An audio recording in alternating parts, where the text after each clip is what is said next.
So from my last post from yesterday that I shared it with my investor, how I'm growing their capital, I had questions about, Kelisha, I don't understand what you just said.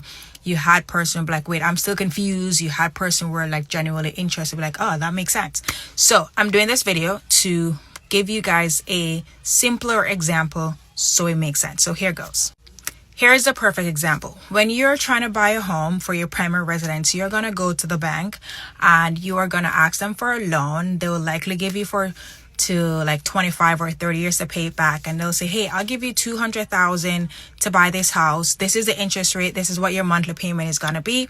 If you do not pay me my money back, I'm going to take ownership of this house, right?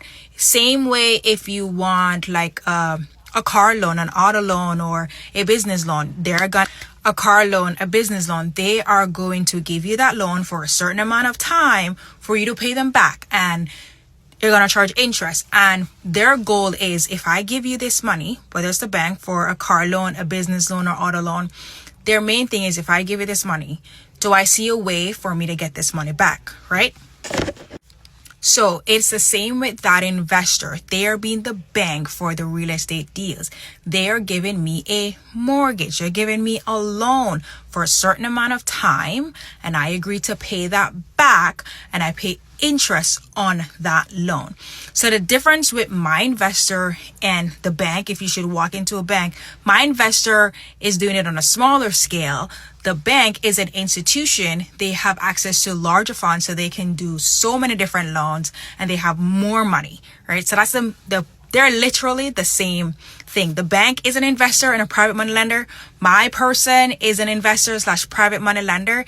They're just doing it on different scale or levels. Again, I am not giving you guys financial advice. These are just examples that I use to explain or break things down to my potential investors. Here's another example. When you have your money sit in the bank will give you, let's say, an interest rate of 0.1%, 0.2, maybe 1%, maybe 3%, right? The bank is going to take that same money that is paying you 1%, and then they're going to lend it out. That's what they're using to give you a small business loan, a home loan to purchase your primary residence, and they may be charging you 10%. So that gap after their expenses, that is how the bank is making their money. So they're literally giving you loan. It's the same concept. You borrow money, you pay interest on it, you have a period or a time frame that you have to pay that money back. So everyone's being an investor. People are growing their money. That's how the bank is growing their money. That's how you can grow their money. That's how my investor. And that, my friend, is how this investor and all my other investors that I've worked with, I've helped them to grow their money.